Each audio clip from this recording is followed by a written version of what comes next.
Merhaba arkadaşlar, örgü kanalıma hoş geldiniz. Yeni doğan bebekler için güzel bir bebek takımı yaptım. Bakın bu şekilde güzel bir kimono tarzı zıbın bebek hırkası var. Bu hırkanın takımı olarak aynı modelden yapmış olduğum bu şekilde güzel bir bakın kimono tarzı bebek yeleği var. Bunlarla kullanılmak üzere de bir de güzel ve kolay modelli bebek pantolonu yaptım bu şekilde. Sadece trabzanlardan yapmış olduğum bir bebek pantolonu var bakın. 3 parçadan oluşan yeni doğan bebek takımı yaptım. Bu yelek ve pantolonun anlatım videolarını yaptım. YouTube kanalıma yükledim. Bu yelek ve pantolondan siz de yapmak isterseniz ben hem yeleğin hem de pantolonun olduğu YouTube linkini bu videonun açıklama bölümüne ekliyorum. Siz izlediğiniz bu videonun açıklama bölümünde bulunan yelek ve pantolon linklerinin üzerine tıklarsanız siz de benim gibi böyle güzel bir takım yapabilirsiniz. Biz bugün bu kimono tarzı zıbın hırkamızı yapacağız arkadaşlar. Bakın açık olarak da görelim. Hırkanın örgüsüne yakadan zincir yaparak başlıyoruz. Başlangıçta sadece kol ve arka bölümün olduğu zincirleri yapıyoruz. Bu ön bölümleri arttırmalar yaparak elde ediyoruz arkadaşlar. Ben bugün 0-3 aylık bir bebek için anlattım. Ama siz isterseniz daha büyük bebekleriniz için de yapabilirsiniz. Ölçülerini size söylüyorum. Başlamadan önce fikriniz olsun. Kol altının buradan genişliğini ölçüyorum. 23 santimetre. Yüksekliğini ölçüyorum. Omuzdan itibaren tam yükseklik 28 santimetre. Kol altından yüksekliğini ölçüyorum. 17 santimetre. Kol yüksekliğini ölçüyorum.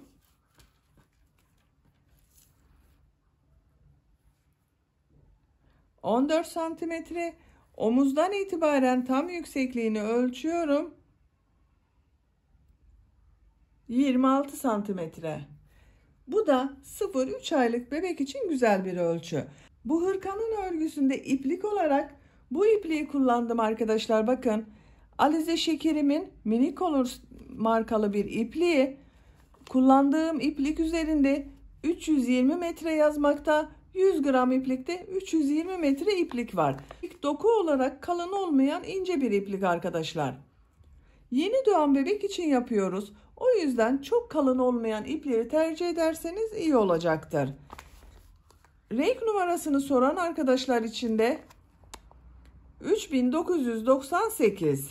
Tığ olarak da elimin sıklığına, ipliğin kalınlığına göre 3 milim tığ kullandım. Siz bunu elinizin sıklığına, iplik kalınlığına göre ayarlayabilirsiniz. Bu iplik üzerinde bakın 2 ile 4 milim arası tığlar tavsiye edilmekte. Ben 3 milim tığ kullandım. 2-2,5 da kullanabilirsiniz ama o zaman biraz sert olabilir. Yumuşak olsun istediğimden bu 3 milim tığ kullanmayı tercih ettim arkadaşlar. Koyu mavi renk olarak da bu ipliği kullandım. Malzemelerini söyledik. Ölçülerini verdik. Hazırsanız hep birlikte bu güzel örgümüze başlayalım.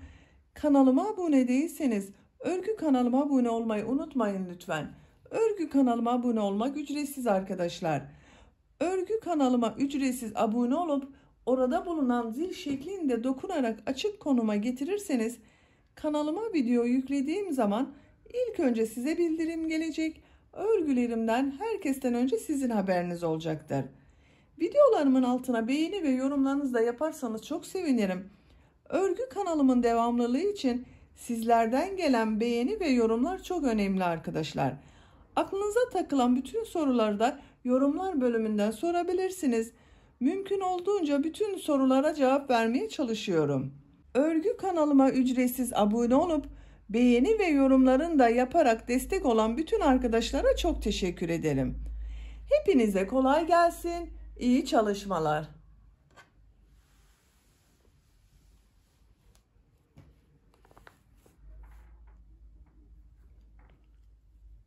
Örgüye yaka başlangıcı için zincir yaparak başlıyoruz. İlk ilmeği bakın ben bu şekilde yapıyorum. Size nasıl kolay geliyorsa ilk ilmeği öyle yapabilirsiniz. Ve zincirlerimi yapmaya başlıyorum. 50 zincir yaptım ben yaka başlangıcı için. Bu zincirleri çok sıkı yapmayalım. Bakın çok sıkı olmayan zincir yaptım. Bunun üzerinden şimdiki sırada trabzanlar yapacağız. 50 zincirin kaç santim olduğunu ölçüyorum.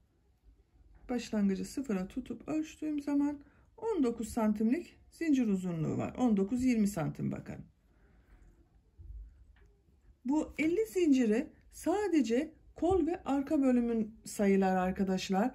Ön bölümleri arttırarak elde edeceğiz. 3 zincirde dönüş için yapıyorum.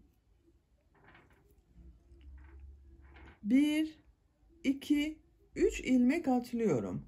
4. ilmek içerisine trabzan yapıyorum. Bakın bu 3 ilmek atladığımızda bir trabzan, bir ilmekte 2 trabzan oldu. İpi tığın üzerine alıyorum. Bu ilmek içerisine 3 trabzan yapıyorum. Bu ön ile kol bölümünü ayıran arttırma yapacağımız ilmek. Buraya 3 trabzan yapıyorum.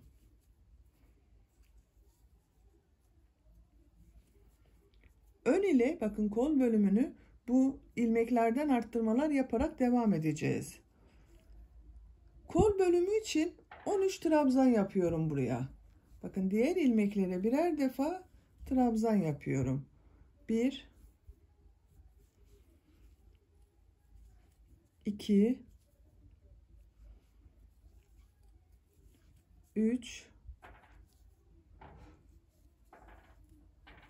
4, 5, 6, 7, 8, 9, 10, 11, 12, 13. Kol bölümü için 13 trabzan yaptık. Diğer ilmeğe bakın, bu ilmek içerisine kol ile arka bölümü ayıracak arttırma yeri için 3 trabzan yapıyorum.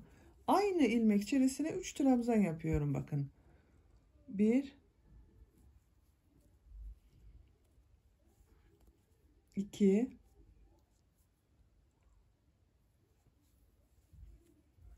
3.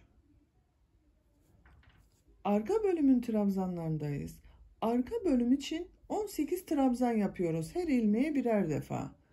İlk ilmek içerisine bakın, 1 yaptım. 2, 3, 4, 5,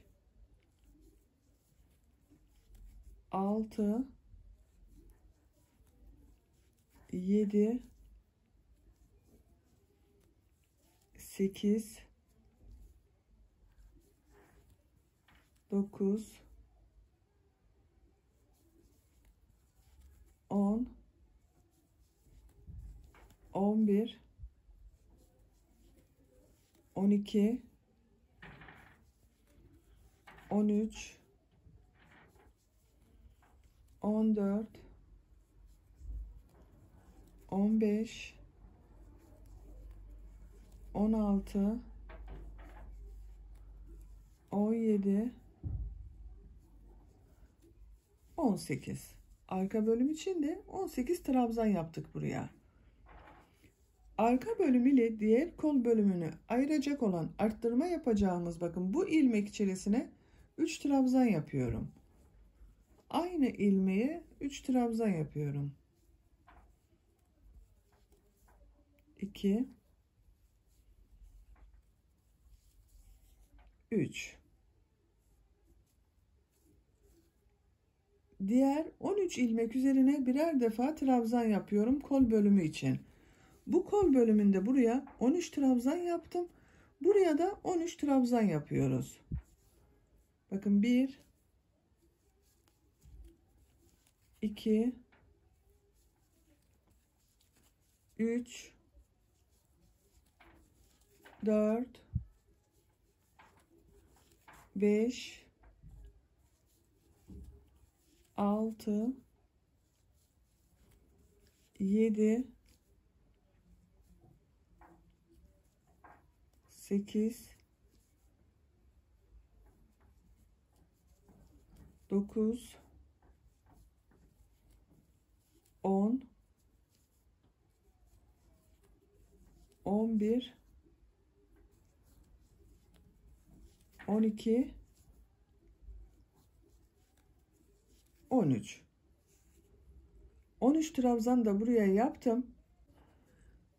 Diğer ilmek içerisine ön bölüm ile bakın kol bölümünün arasında arttırma yapacağımız ilmeğe 3 trabzan yapıyorum. 1 2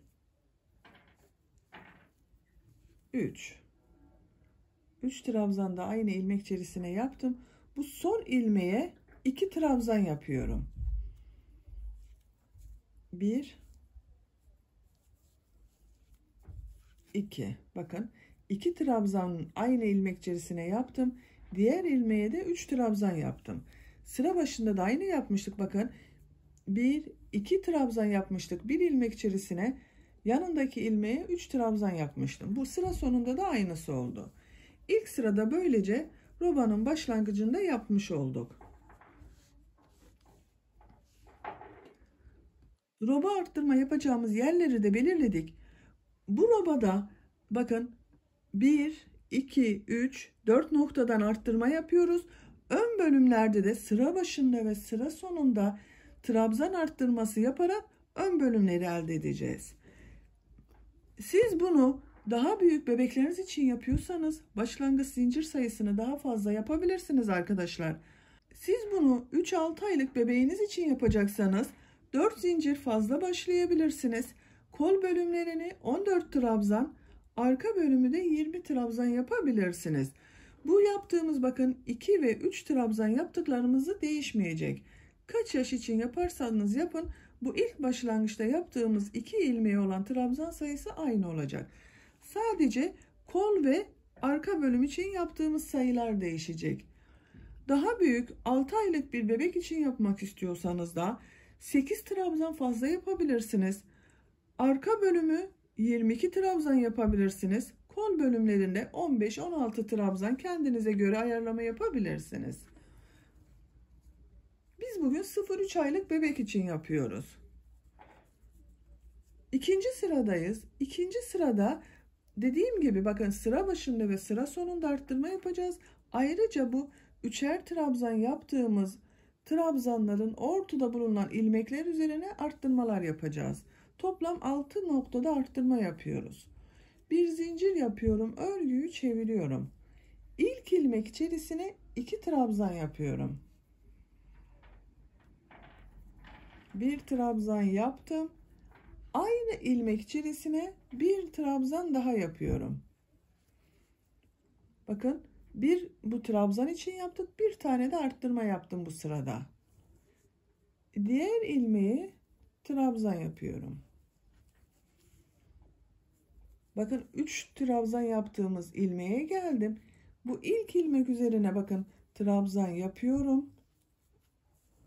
Ortada bulunan bakın bu ilmek üzerine 3 trabzan yapacağız. 1 2 3 trabzan yapmıştım. Ortada bulunan ilmek üzerine 3 trabzan yapıyorum. 1 2 3 arttırma yaptık. Kolda bulunan ilmekler üzerine trabzan yaparak devam ediyorum. Bunların hepsine birer defa trabzan yapıyorum bakın.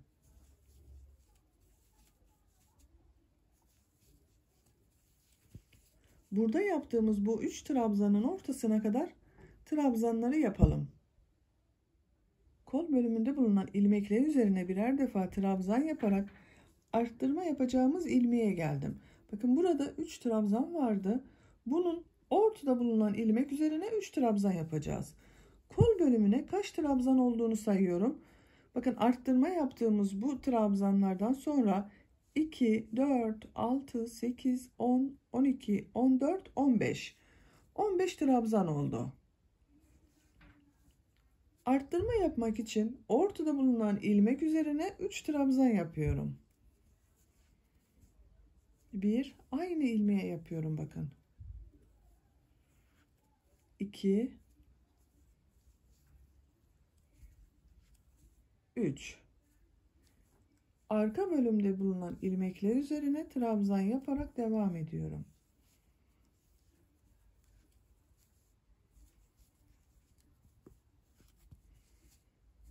Arttırmaları böyle 3 trabzan yaparak yapıyoruz. Ortada bulunan ilmekler üzerine 3'er trabzan yaparak hem kol hem arka bölümde arttırma yaptık bakın burada.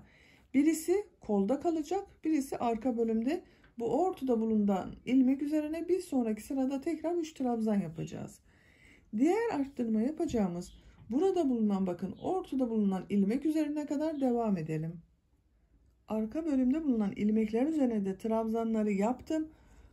Arttırma yapacağımız bu ortada bulunan ilmeğe geldim bakın. Bu ilmek üzerine 3 trabzan yapıyorum.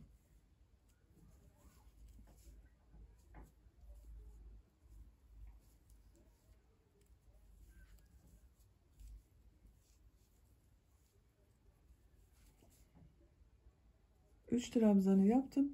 Kol bölümünde bulunan ilmekler üzerine trabzanlar yaparak devam ediyorum. Burada bulunan bakın 3 trabzanın ortada bulunan ilmeğe kadar devam edelim. Diğer kol bölümü ile ön bölümü ayıracak olan arttırma yapacağımız ilmeğe geldim bakın. Bu ilmek üzerine de 3 trabzan yapıyorum. 1, 2, 3. 3 trabzanı yaptım. Diğer ilmekleri trabzanlar yapıyorum. Birer defa.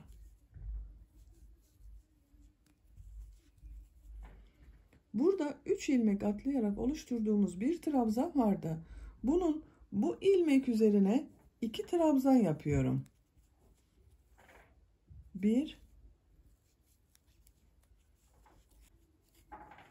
ön bölümde bakın hem bu kol ile ön bölümün ortasında bulunan ilmekte arttırma yaptık hem de ön patta arttırma yaptık. 2 yerde arttırma yapıyoruz.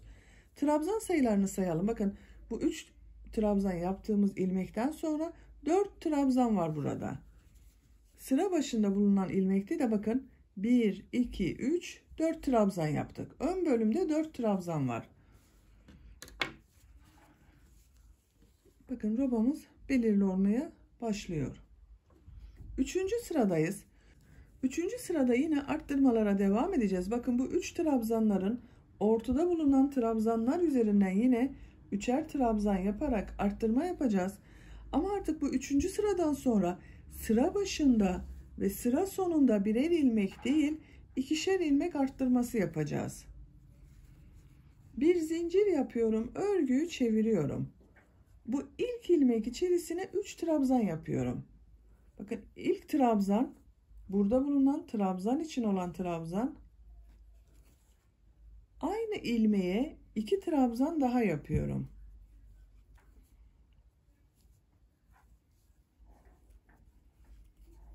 Üç trabzan yaptım bakın buraya. Diğer ilmekleri trabzan yaparak devam ediyorum.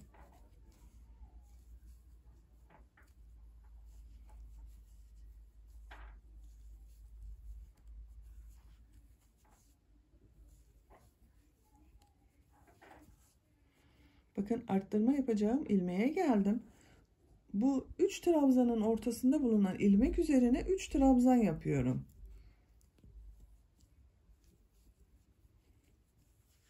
1, 2, 3.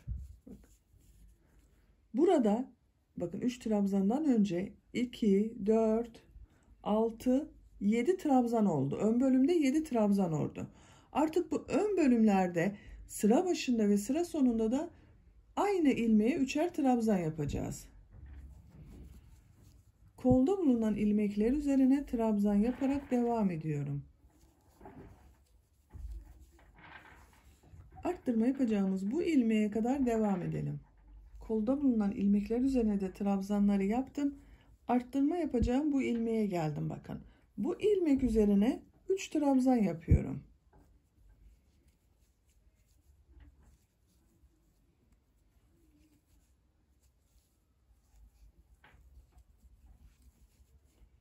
Aynı ilmeğe 3 trabzan yaptım. Diğer ilmekleri birer defa trabzan yapıyorum.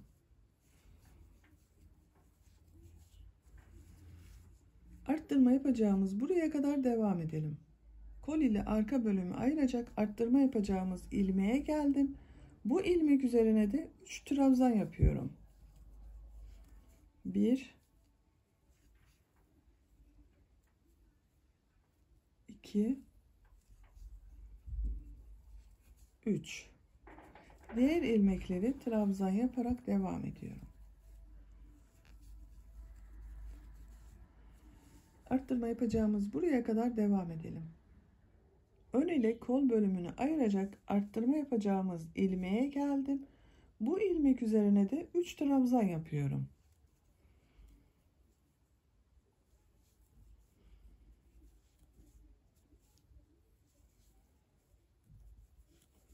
Üç trabzanı yaptım. Diğer ilmekleri birer defa trabzan yaparak devam ediyorum. Son ilmeğe 3 trabzan yapacağız yine arkadaşlar.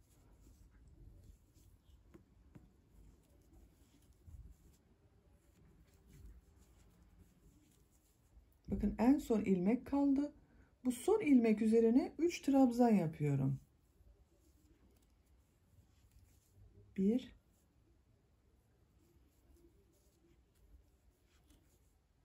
2, 3. Bakın son ilmeğe 3 trabzan yaptım. Burada tekrar sayalım. 3, 6, 7 trabzan var bakın. Sıra başında bulunan ön bölümde de 7 trabzan vardı. Burada da 7 trabzan oldu. Eksik veya fazla yapmayalım bu ön bölümleri. Burası ön bölüm oluyor. Bu arttırma yerinden bakın buraya kadar ön bölümler. Her sırada ilmek artması oluyor. Dördüncü sıradayız. Bir zincir yapıyorum. Örgüyü çeviriyorum. Bu ilk ilmek üzerine yine 3 trabzan yapıyorum. 1,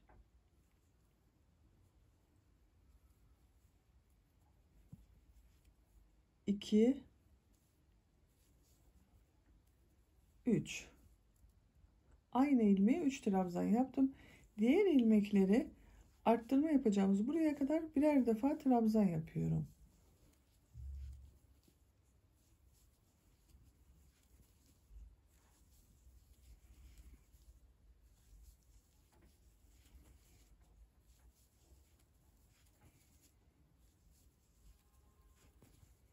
Bakın arttırma yapacağımız ilmeğe geldim. Bu ilmek içerisine de 3 trabzan yapıyorum. 1, 2, 3. Diğer ilmekleri birer defa trabzan yaparak devam ediyorum. Bakın arttırmaları sıra başında ve sıra sonunda yine aynı ilmeğe 3 trabzan yapıyoruz. Bu arttırma yaptığımız ilmekler üzerine de 3'er defa trabzan yapıyoruz.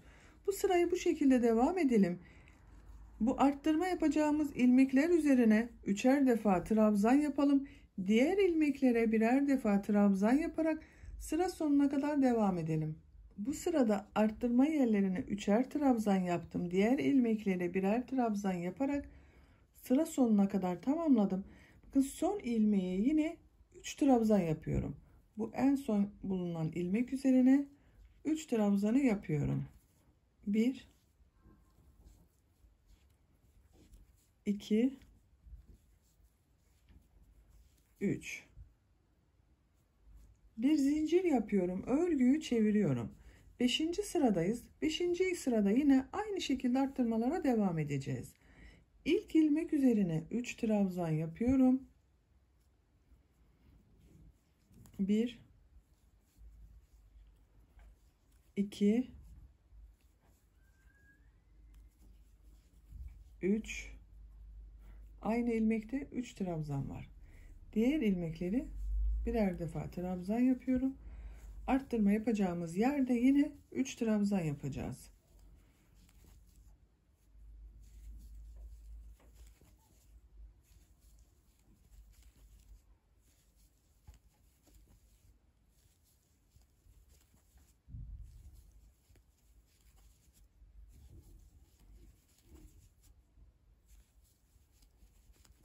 Bakın arttırma yapacağımız ilmeğe geldim.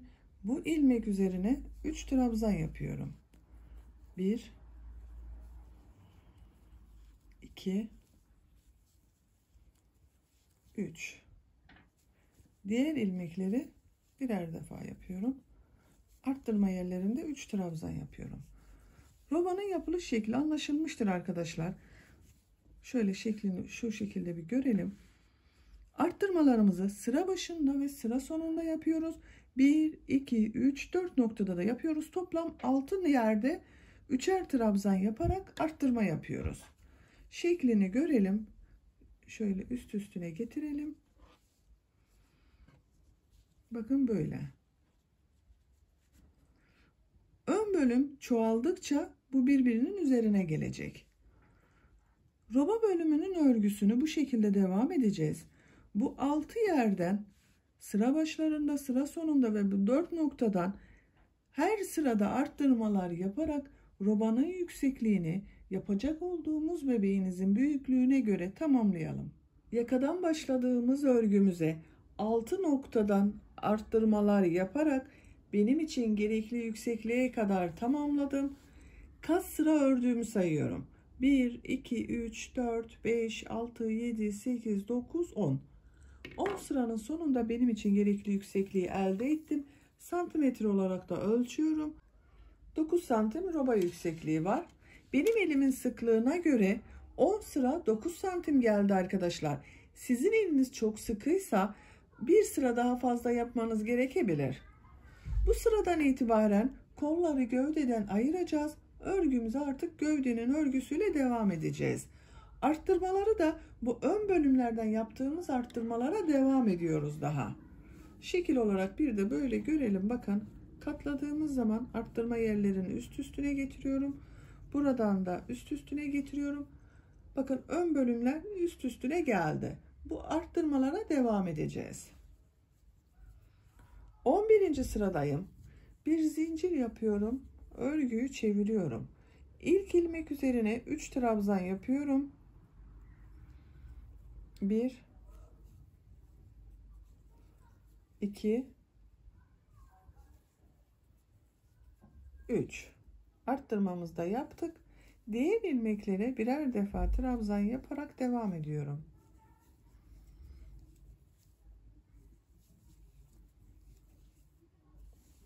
Arttırma yaptığımız burada bulunan ilmeğe kadar devam edelim. Ön bölümde bulunan ilmekler üzerine birer defa trabzan yaparak bu arttırma yaptığımız ilmeğe geldim. Bu ilmek içerisine ön bölüm için 2 trabzan yapıyorum.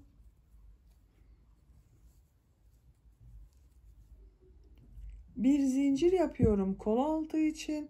Bakın çok sıkı yapmayalım arkadaşlar. Bu bir zinciri bir sonraki sırada üzerine trabzan yapacağız. Tığın üzerine iplik alıyorum. Kolda bulunan bütün ilmekleri atlıyorum.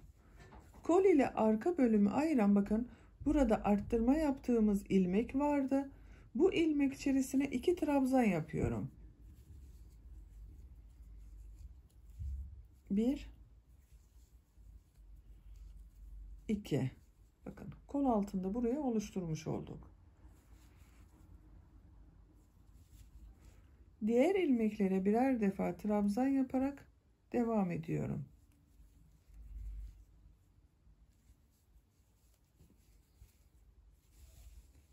Diğer kol altını yapmak için burada bulunan arttırma yapacağımız ilmeğe kadar devam edelim. Arka bölümünde bulunan ilmekler üzerine de trabzanları yaptım. Kol ile arka bölümü ayıran bakın bu arttırma yerine geldim. Bu ilmek üzerine arka bölüm için 2 trabzan yapıyorum. Bakın aynı ilmek içerisine 2 trabzan yaptım. Kol altı için bir zincir yapıyorum. Tığın üzerine iplik alıyorum. Kolda bulunan ilmekleri atlıyorum. Kol ile ön bölümü ayıran burada arttırma yapacağımız ilmek içerisine ön bölüm için 2 trabzan yapıyorum. Bakın bu kol altında buraya yaptık. Diğer ilmekleri trabzanlar yapıyorum. Sıra sonuna kadar devam edelim. Trabzanlar yaparak sıra sonuna kadar tamamladım. Sıra sonunda bulunan ilmeğe 3 trabzan yaptım. Bakın 1 2 3 arttırmayı yaptık. Artık kolları gövdeden ayırdık. Örgümüze gövdenin örgüsüyle devam edeceğiz. Görüntü olarak bakalım arkadaşlar, bu şekilde.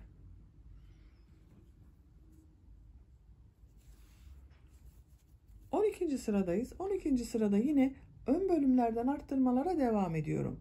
Bir zincir yapıyorum, örgüyü çeviriyorum. Bu ilk ilmek üzerine 3 trabzan yapıyorum.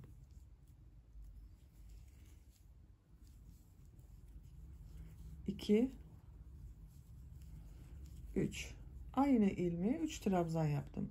Diğer ilmeklere birer defa trabzan yapıyorum.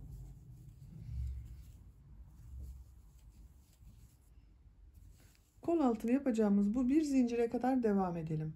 Ön bölümde trabzanları yaptım. Bakın bu bir zincir yaptığımız yere geldim. Kol altında bir zincir yapmıştık. Bu bir zincirin üzerine 3 trabzan yapıyorum. 1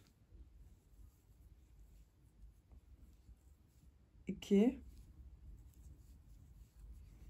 3 bakın aynı ilmek içerisine 3 trabzanı yaptım. Arka bölümde bulunan ilmekler üzerine de trabzanlar yaparak devam ediyorum. Bakın kol altının görüntüsü böyle. Diğer kol altını yapacağımız buraya kadar devam edelim. Diğer kol altını yapacağımız bakın ilmeğe kadar trabzanları tamamladım. Burada bulunan bir zincir üzerine de 3 trabzan yapıyorum.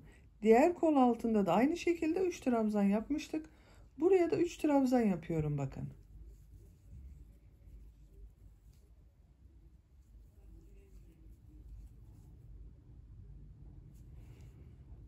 Ön bölümde bulunan ilmek üzerine de trabzan yaparak devam ediyorum.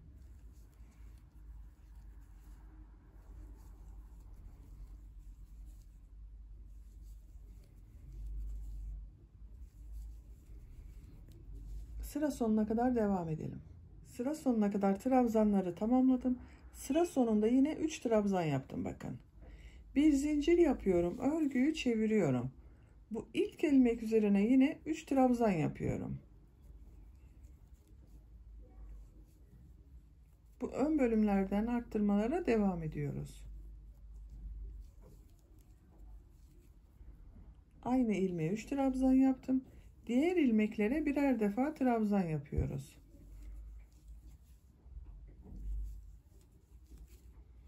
Bu şekilde. Bu sırada her ilmeğe birer defa trabzan yaparak devam edelim. Kol altında artık başka arttırma yapmayacağız arkadaşlar. Her ilmeğe birer defa trabzan yapacağız. Sıra sonunda yine en son ilmeğe 3 ilmek yapalım. Bir üst sıraya çıkalım. Gövdenin örgüsünü bu şekilde devam ettirelim. Bakın. Sadece bu sıra başında ve sıra sonunda arttırmalar yaparak gövdenin örgüsüne devam edelim. Ön bölümde arttırmalara devam ederek bakın ben buraya kadar ördüm. Görüntü olarak bu şekilde. Arttırmaları burada yeterli görüyorum. Kol altından sonra kaç sıra ördüğümü sayıyorum arkadaşlar. 1, 2, 3, 4, 5, 6, 7.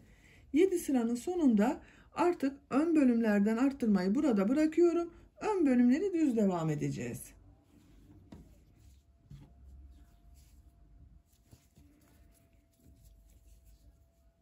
Bir zincir yapıyorum. Örgüyü çeviriyorum. İlk ilmek üzerine bir trabzan yapıyorum. tığın üzerine iplik alıyorum. Bakın aynı ilmeği yapmıyorum. Artık arttırma yapmayacağız. Takip eden ilmek içerisine trabzan yapıyorum.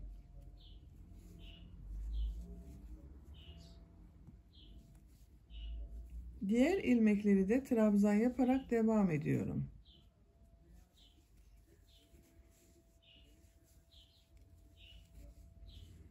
Artık ön bölümlerin örgüsünde düz devam edeceğiz.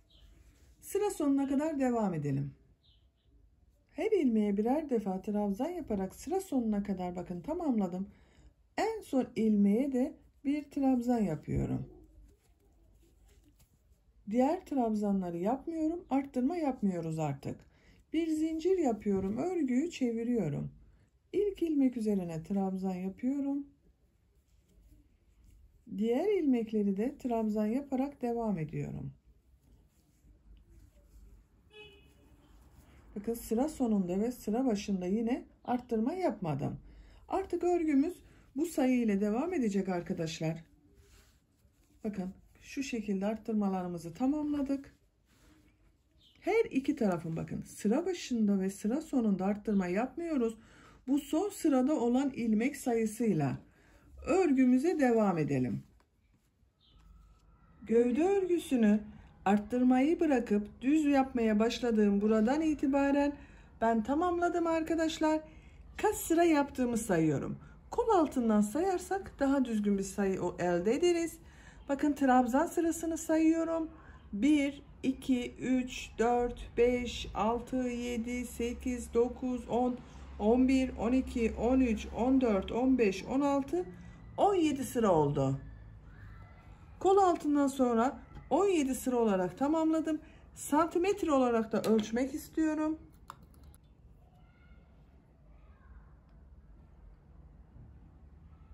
Ölçtüğüm zaman 16 santimetre yükseklik var.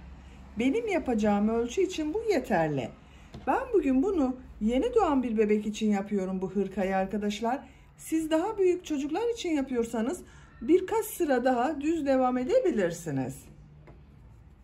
Bakın bu ön patı isterseniz burası altta burası üstte kalacak şekilde kullanabilirsiniz. Tam tersi bu şekilde de size hangi tarafı düzgün geliyorsa o tarafını üst bölüme getirebilirsiniz. Çevresinden şimdi pıtırcık modelleri yapmak istiyorum. Siz isterseniz kendi rengiyle yapabilirsiniz. Ben içerisinde de bulunan bu mavi tonu var bakın. Böyle bir mavi renk ile pıtırcık modelleri yapıyorum. Pıtırcık modelini buradan başlıyorum. Buraya düğme için bir düğme biriti yapacağız.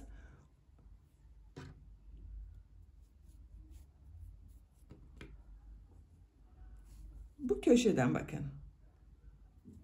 Şöyle gösterelim. Buradan mavi renkli bir ilmek yapıyorum. Bir zincir yaptım, sağlamlaştırdım. 2 zincir yapıyorum. Aynı ilmek içine sık iğne yapıyorum. Pıtırcık modelleri yapıyoruz arkadaşlar. Bu ilmeği atlıyorum. Bakın burada bulunan ilmek içine bir sık iğne, 2 zincir, bir sık iğne yapıyorum.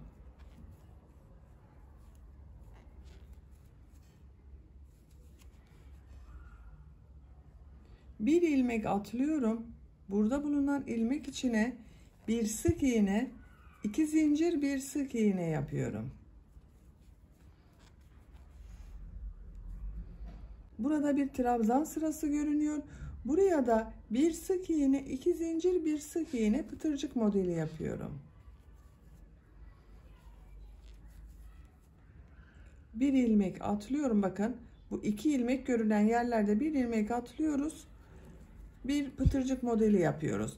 Her sıraya bir pıtırcık modeli denk geliyor arkadaşlar. Bu yaptığımız trabzan sıralarında her sıraya bir pıtırcık modeli yapıyoruz. Buraya kadar devam edelim. Pıtırcık modelleri yaparak bakın buraya kadar tamamladım. Arttırmayı bırakıp düz yapmaya başladığım yere kadar yaptım arkadaşlar. Burada düğme için bir düğme biriti yapmak istiyorum. Bu ilmeğe bir sık iğne yapıyorum. Düğme biriti için 5 zincir yapıyorum. Siz elinizin sıklığına ve buraya dikecek olduğunuz düğmenin büyüklüğüne göre 6 zincir de yapabilirsiniz. Aynı ilmek içine sık iğne yapıyorum. Buraya bakın, bir düğme biriti yaptım. Şöyle bakın. Buraya bir düğmesini dikeceğiz. Bunu takarız. Ve pıtırcık modellerini yapmaya devam ediyorum. Bir sık iğne, 2 zincir, bir sık iğne yapıyorum. Her sıraya bir pıtırcık modeli gelecek şekilde devam ediyorum.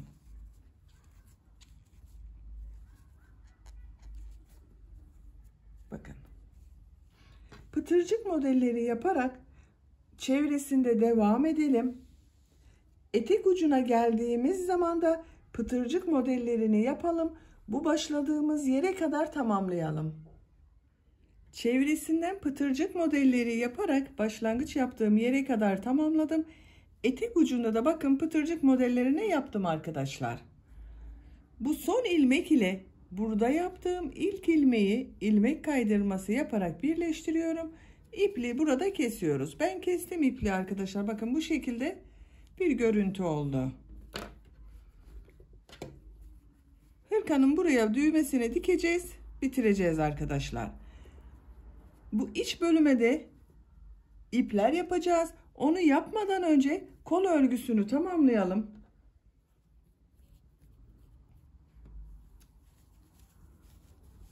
Kol altından yapıyorum. Bakın bu ortada bir ilmek var. Bundan ipliği bağlıyorum. Buradan bir ilmek yapıyorum. Tığın üzerine iplik alıyorum. Bakın bu kolları ayırdığımız yerde bir ilmek var. Buna 2 trabzan yapıyorum. 1 2. Diğer ilmekleri de birer defa trabzan yaparak devam ediyorum. Her ilmeğe bir trabzan yapıyorum. Trabzanlar yaparak sıra sonuna kadar devam edelim.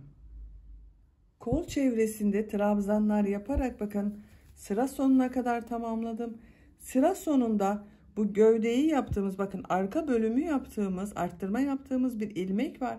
Bu ilmek içine de 2 trabzan yapıyorum. 1 2. Bu ilmek ile ilk yaptığım ilmeği ilmek kaydırması yaparak sırayı birleştiriyorum. Kolun örgüsünde ilk sıra trabzan sırasını yaptım. 2 zincir yapıyorum. Örgüyü çeviriyorum arkadaşlar. İlk ilmek üzerine trabzan yapıyorum. Diğer ilmekleri de trabzan yaparak devam ediyorum.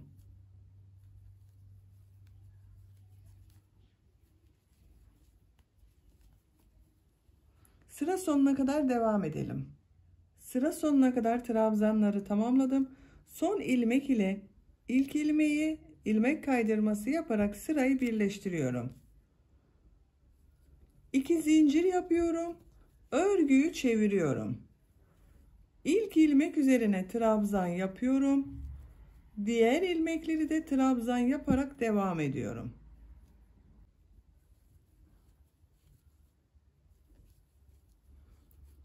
Bu şekilde.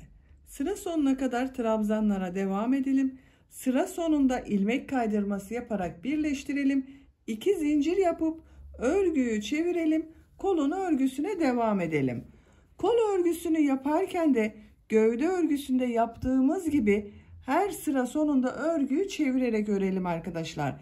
Yuvarlak devam ederseniz gövde örgüsü ile arasında görüntü farklılığı oluşur. Model farklı olur. Onun için sıra sonunda örgüyü çevirerek örelim lütfen. Kolun örgüsünü, trabzan sırasını tekrarlayarak devam edelim. Hırkanın kolu örgüsünü ben tamamladım. Kaç sıra yaptığımı sayıyorum. Bakın başlangıçtan itibaren burada kolu örgüsüne başladım. 2, 4, 6, 8, 10, 12, 14, 16, 17 sıra kol örgüsü yaptım. Gövde ile bakın şu şekilde yaptığınız zaman aynı görünüyor arkadaşlar. Aynı uzunlukta yaptım. Çok kısa yapmak istemedim. Diğer kolun örgüsünde bakın tamamladım ben. Bu kolun örgüsünü bebeğe giydirdiğimiz zaman bu şekilde geriye bükerek spor bir görüntü elde edeceğiz. Şimdi bu kolun ucuna da bu çevresinde yaptığım gibi pıtırcık modelleri yapıyorum. Bu renk ile yapıyorum yine. Buradan bir ilmek yapıyorum. 2 zincir yapıyorum. Aynı ilmek içine sık iğne yapıyorum. Bir ilmek atlıyorum. İkinci ilmeğe bir sık iğne, 2 zincir, bir sık iğne yapıyorum. Bir ilmek atlıyorum. İkinci ilmeğe bir sık iğne, 2 zincir, bir sık iğne yapıyorum. Sıra sonuna kadar devam edelim. Kol ucunda pıtırcık modelleri yaparak bakın sıra sonuna kadar tamamladım. Son modelden sonra ilk model ile ilmek kaydırması yaparak sırayı birleştiriyorum. İpliği kesiyorum.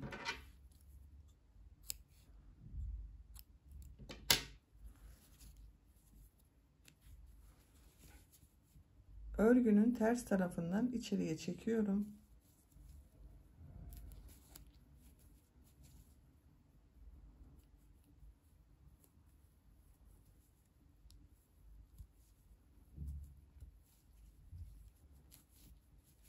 Bakın arkadaşlar. Kol ucunun görüntüsü böyle oldu. Şu şekilde geriye kıvırarak kullanabiliyoruz. Bebeğin boyuna göre ayarlamasını yapabilirsiniz. Şimdi buna bir de buraya ip kordon yapalım. Bağlamalı yapacağımızı söylemiştim içeriden. Bakın düğme biliti yaptım. Bu düğme bilitinin tam karşısına gelen yere bir tane düğme diktim. Şu şekilde. Gördüğünüz gibi çok güzel oldu arkadaşlar.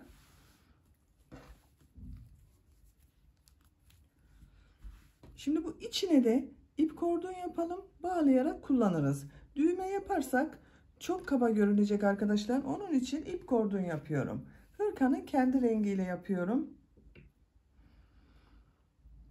Buradan bakın düğmeyi takip ediyorum. Burada bulunan ilmekten ipliği bir defa bağlıyorum. İlmek yapıyorum. Zincirler yapıyorum.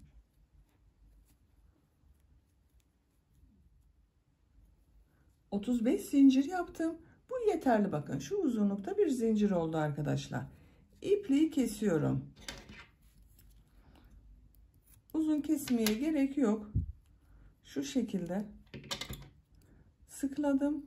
Tekrar ucunu düzeltiyorum. Bakın. Burada bulunan, başlangıçta bulunan ipliği de örgünün ters tarafından içeriye çekiyorum. İlmekler arasından kaybediyorum.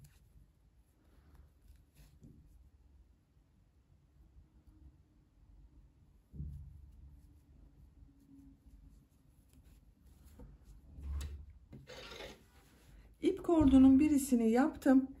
Bunun bakın şöyle katlıyorum düğmesini üzerine denk gelecek şekilde elimle düzeltiyorum.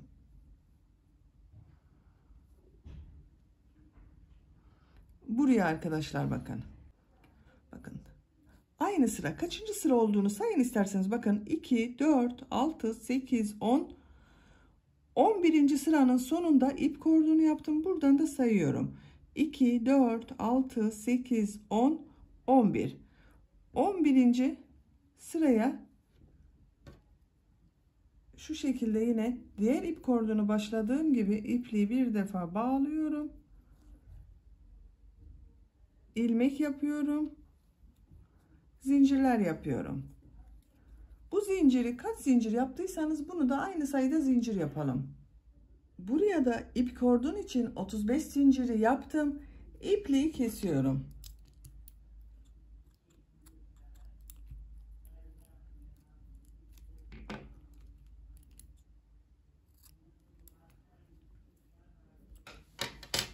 Bakın.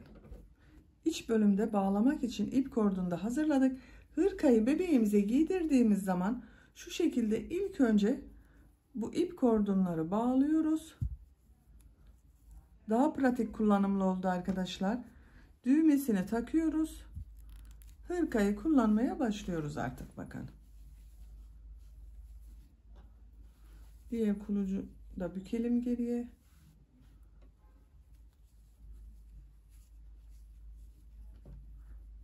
Bakın.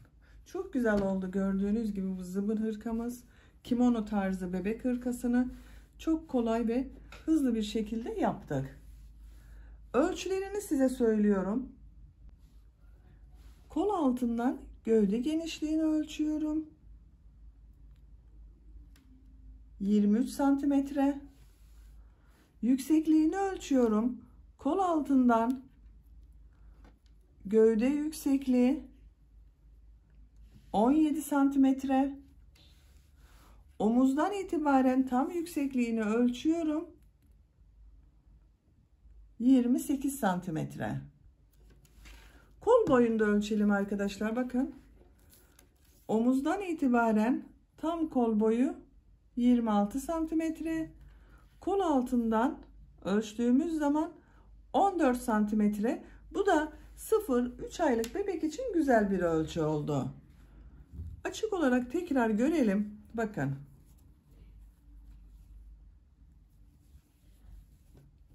Örgünün ters görüntüsü de böyle.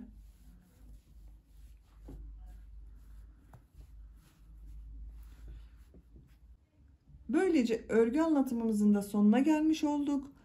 Beni dinlediğiniz ve izlediğiniz için hepinize çok teşekkür ederim. Örgü kanalıma abone değilseniz abone olmayı unutmayın lütfen. Örgü kanalıma abone olmak ücretsiz. Örgü kanalıma ücretsiz abone olup orada bulunan zil şeklinde dokunarak açık konuma getirirseniz kanalıma video yüklediğim zaman ilk önce size bildirim gelecek. Örgülerimden herkesten önce sizin haberiniz olacaktır. Videolarımın altına beğeni ve yorumlarınızı da yaparsanız çok sevinirim arkadaşlar. Örgü kanalımın devamlılığı için sizlerden gelen beğeni ve yapmış olduğunuz yorumlar çok önemli. Örgü kanalıma abone olup beğeni ve yorumlarını da yaparak destek olan bütün arkadaşlara çok teşekkür ederim. Ekranda gördüğünüz videolarımın üzerine tıklayarak da istediğiniz videolarımı izleyebilirsiniz arkadaşlar. Sizlerle yeni örgülerde görüşmek dileğiyle. Hoşça kalın, sevgiyle kalın.